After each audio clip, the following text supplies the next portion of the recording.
Hello everyone, and welcome to this episode of Railway Tales. With it being 200 years this year of rail travel in the United Kingdom, what better way to start it with a look at a railway involving crabs, winkles, cathedrals and rockets.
In June 1825, an Act of Parliament was passed called the Canterbury and Whitstable Railway Act, starting off the building of a railway between two Kentish towns, supplying the Kent Cathedral city with a new way to transport goods and passengers, making this the first public railway to carry passengers.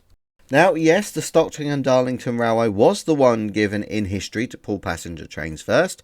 However, this was a private railway line and mainly focused on goods traffic. The Crab and Winkle Railway was a public railway from the start and also holds some more interesting facts. Being the start of what would later be called the railway boom, the line needed a locomotive, and the line's most famous locomotive was named Invicta. Built by Robert and George Stephenson in Newcastle, Invicta was designed to be a more powerful version of Stephenson's rocket. Once built, Invicta was transported by sea to Whitstable and began working trains from the 3rd of May 1830. Now, Invicta was not as powerful as planned, and she would only pull trains along a small section of the line before the train would be rope worked the rest of the way to Canterbury. Invicta was found to be underpowered by 1832 and was rebuilt in 1838 before being preserved by the railway's directors in around 1839 and then leased in 1844 to the South Eastern Railway Company, who stored the locomotive in their Ashford works. After this, Invicta spent a long time being on display in various locations until recently she was moved to the Whitstable Museum in 2019, where you can now see her in person. Now, other than Invicta, the railway has some more interesting facts. When the railway was first constructed, George Stephenson was appointed as chief engineer, and he would have an assistant called John Dixon, who would later become chief mechanical engineer on the North Eastern Railway. Another famous name to see the Crab and Winkle Railway was none other than Great Western Railway's Isambard Kingdom Brunel, who visited the tunnel at Tyler Hill and used the tunnel to plan out his most famous tunnel on the GWR, the Box Hill Tunnel. While Mr. Brunel was on the railway, he also took part in testing of the brakes on the trucks and passenger coaches on the steep inclines that the railway was using. And Mr. Brunel found that the brakes were sufficient for the time. The railway was also the first railway to offer season tickets, and research shows that the railway was selling these from as early as 1834. In 1844, the South Eastern Railway took ownership of the line and replaced the stationary engines that replaced Invicta. But these locomotives had to be modified due to the tunnel on Tyler Hill being lower and narrower than the normal on the main line.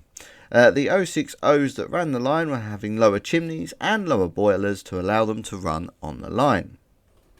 The railway continued to run well into the 20th century, being taken over by the Southern Railway in the 1923 grouping, and the final passenger trains ran on the 1st of January in 1931, due to falling passenger numbers.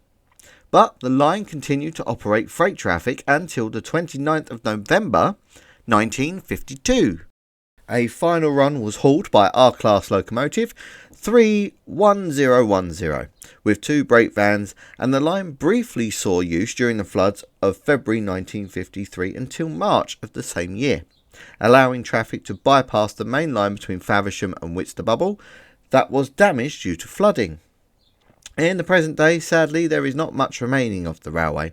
However, thanks to efforts by the Crab and Winkle Line Trust, a footpath and cycle path was opened called the Crab and Winkle Way, and you can now travel along parts of the original track bed.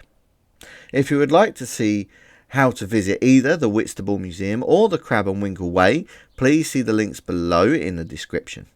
And while you're down there, please hit that like button if you enjoyed this video, and why not subscribe so that you don't miss the next episode. Now, before I go, I would like to say a big thank you to my viewers and subscribers, because without you guys I would not be making these videos, and there is still more to come, so please stay tuned for future content. While I'm here, why not take a look at what's happening on your local railways, with this year's being 200 years of rail travel in the United Kingdom. There are lots of events going on across the country, and I myself will be taking part in some of them, including in April travelling to the Severn Valley Railway for the TikTok train meetup. If you guys would like information on that, please do join the Discord. Link will be in the description below. Now, all that's left to say is thank you for watching this episode of Railway Tales, and I'll see you all on the next one.